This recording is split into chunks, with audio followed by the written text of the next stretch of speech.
Donc la question, elle est la suivante, c'est que moi j'ai rencontré votre travail il y a maintenant un moment au travers d'un livre que j'avais trouvé absolument génial, qui a été traduit en français par L'art à l'état vif. Oui. Le titre même était très fort, enfin est très fort. Et je me demandais dans quelle mesure quel avait été le parcours pour aller de l'art à l'état vif à au soma esthétique. Voilà, donc ça m'intéresserait. Une partie importante du pragmatisme, c'est une philosophie incorporée, c'est une philosophie de l'action. Pour le pragmatisme, la chose de base, c'est pas le savoir, la connaissance, la conscience, la vérité. Pour les philosophies traditionnelles, on commence avec des concepts comme ça. L'être humain est ici pour connaître. Il cherche la vérité. Pour le pragmatisme, qui est un dérive philosophique d'une certaine manière de la révolution darwinienne. Et l'être humain est d'une manière la plus fondamentale un être vivant qui doit agir. Il doit agir pour survivre. La connaissance et les savoirs peuvent lui aider à survivre, mais le concept de base, c'est l'action. Et dans ce livre aussi, il y avait une question de valorisation des arts populaires qui reconnaissent les besoins somatiques de se bouger, de donner une expression corporelle animée, de la jouissance artistique. Et donc, j'ai choisi le rap, pas uniquement pour cela, mais le rap faisait partie du breakdance et d'une culture hip-hop qui était une culture avec une partie importante orientée vers l'expression corporelle. Et donc,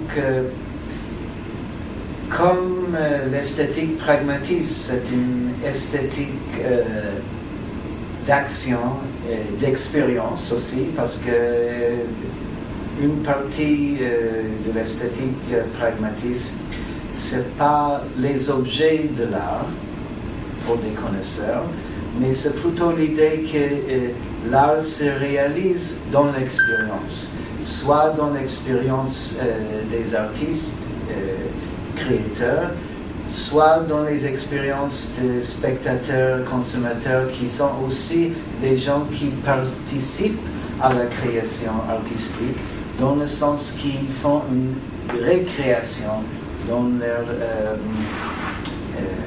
perception et l'appréciation de l'œuvre. Donc, étant donné que l'esthétique pragmatiste est une esthétique de l'action et de l'expérience, et comme l'action et l'expérience, c'est des choses incorporées, et comme le corps est l'outil de notre création et de notre perception esthétique, je me suis concentré pour mieux comprendre le travail du corps, et donc je suis arrivé à la somme esthétique par un intérêt à l'esthétique pragmatiste et aussi par un intérêt toujours un petit peu aux arts qui sont des arts parfois de quotidien, c'est-à-dire pour moi l'esthétique n'est pas uniquement une philosophie de l'art. Le trajet, c'est d'abord élargir le champ de l'esthétique pour des arts populaires et de l'esthétique qui ne sont pas forcément dans les arts reconnus. Et deuxième chose, c'est prendre l'idée de l'art comme expérience et de l'étudier dans le foyer de l'expérience, qui est le foyer du soma. Moi, je parle du soma parce que corps a toujours cette connotation de corps contre l'esprit, comme corps-objet. Chair a aussi des associations d'Augustin et de Saint-Paul très néfastes. Et donc, soma, c'est un mot que j'utilise qui est aussi à la fois corps, sujet et objet. The German philosopher Immanuel Kant spoke about that. He said, introspection about what you're feeling is something that leads to melancholia or hypochondria. Actually, in Kant's time, the two concepts were identical. Melancholia and hypochondria were just two different terms of the same concept that was diagnosed. And William James, in the 20th century, said the same thing. He thought, even though he was really great as a psychologist, because he's the founder of modern psychology, at least in the Anglo-Saxon world. In Germany there was Wundt and Lutz. But James was very good at introspection. At that time in psychology, they did a lot of work in psychophysics where the actual scientist would experiment on himself and report on the feelings that he felt when he lifted a particular weight or viewed a particular color through a particular prism. And James is really, this is William James, the psychologist, the brother of Henry James, the novelist. But both of the James brothers shared a great capacity for accurate, precise, detailed, very penetrating description. So James was very good at describing his feelings in a clear and colorful way. But though he was skillful at doing it, he said that's good for the psychology laboratory, but it's not good in practical life. In practical life, when you think about your feelings and what you're doing, it will lead you to inaction and depression. Thinking has an inhibitive effect. And since we have a guest here from Great Britain, you can always go back for lots of ideas to Shakespeare. In Hamlet, Hamlet has a phrase in a soliloquy in the third act, which is in the great to be or not to be soliloquy, and that's a sentence that conscience doth make cowards of us all. In other words, conscience, in the French sense, that also means knowledge and thinking. When we think a lot about ourselves and our motives, and for William James, when we think, or Kant, about our actions, when we examine ourselves, that leads to self-criticism, because we are all, as Pascal and some other great French thinkers realized, Montaigne, creatures that are full of imperfection and folly and idiocy and sin or evil. And when we look at ourselves closely, we're likely to be depressed. But they also said that examining yourself because of this depression, also leads to inability to act. And what is creation if it's not some form of action, positive action? But one of the interesting paradoxes, and here I can rely again on the modern psychologists, is that particularly in poetry and the literary arts, but also in the other arts, I don't want to depress you or worry you, but there's a very, very high correlation between depression and creativity. If you want to read the psychological references for that, they're in that article. If you want to read a more literary account of it, there's an excellent book by the novelist William Styron called Darkness Visible. But for those of you who have studied the lives of artists and of poets, you'll know that there's a much higher degree of suicide and of depression among artists than among most people, statistically. Artists have a higher percentage of clinical depression and suicide. It's actually connected with creativity.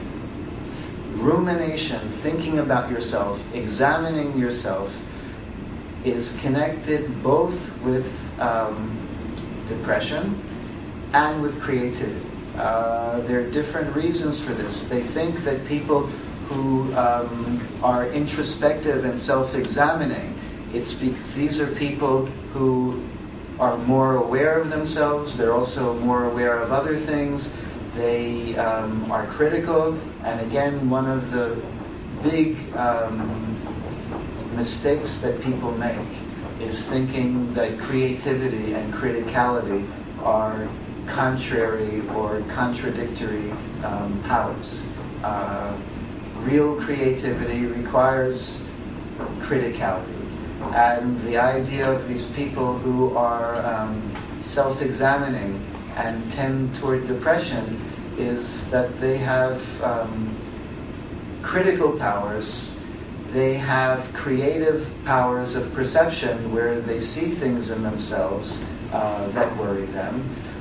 They have demands on themselves, and people who are creative usually, of course there are exceptions, people who are creative and who produce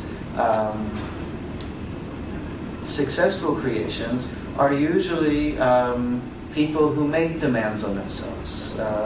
They're usually work hard and expect to continue to create and are not satisfied with reaching a certain level of success in their creation and are always pushing themselves farther. And these are the people, they push themselves farther because they recognize that they haven't achieved perfection and they want to do better. And wanting to do better has the other side of realizing that you haven't done perhaps good enough and not accepting good enough.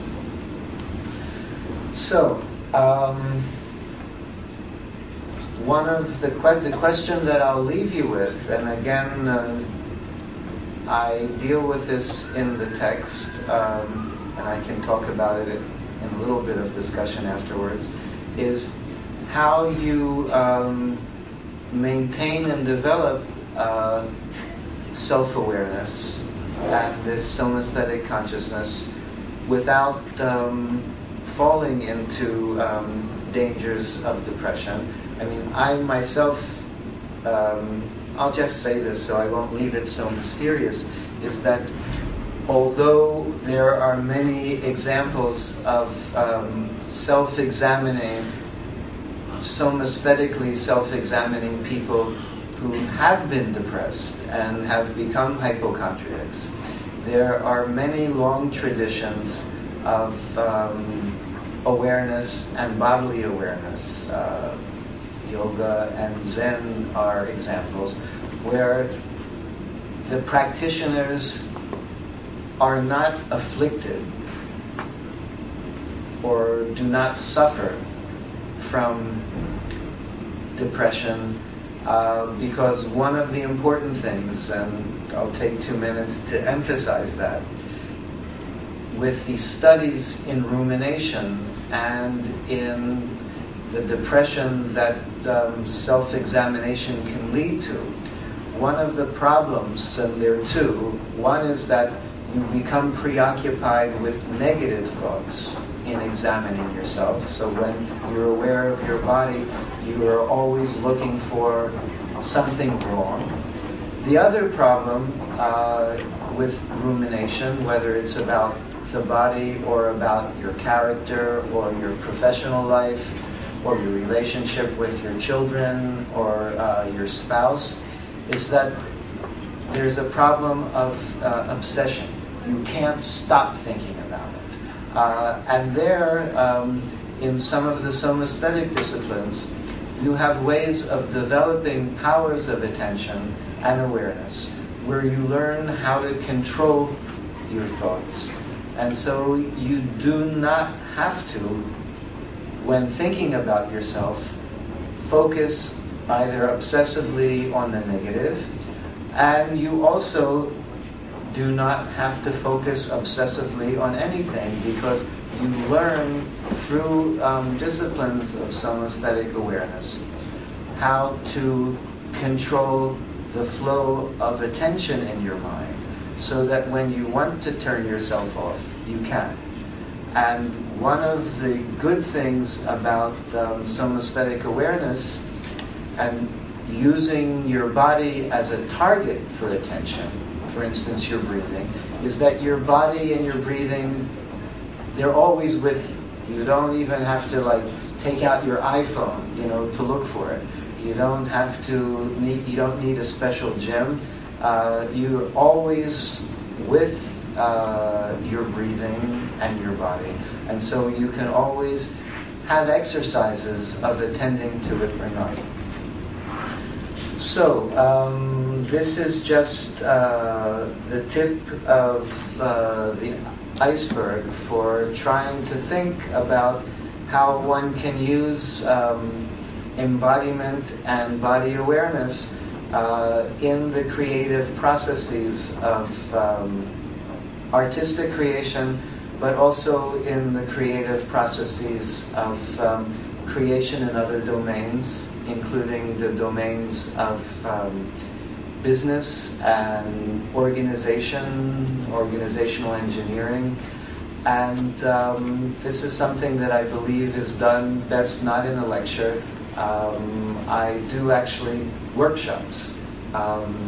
Here in France in last August, I did a 3-day workshop at Royaumont, at the Abbaye of Royaumont, for dancers and choreographers.